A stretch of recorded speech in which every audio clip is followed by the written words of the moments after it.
Sino ang hindi pa nakaranas matalo? Sino ang hindi pa nakaranas na ma-frustrate? Sino ang hindi pa nakaranas na maloko? Sino ang hindi pa nakaranas na malaglag? O kaya ay sumandal pero wala palang nasandalan? Lahat tayo.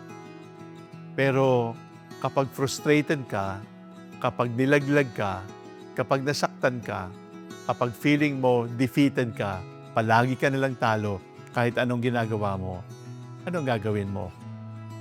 Magsimula ulit. Walang ibang choice. Walang ibang magsisimula para sa iyo kundi ikaw. Huwag mong isandal ang buhay mo sa ibang tao.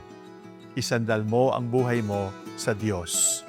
Magsimula ka, tutulungan ka ni Jesus na bumangon. Siya lang talaga.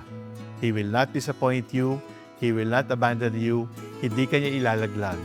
Kumapit kay Jesus, bumangon kang dahan-dahan at magsimula muli. Kaya mo yan.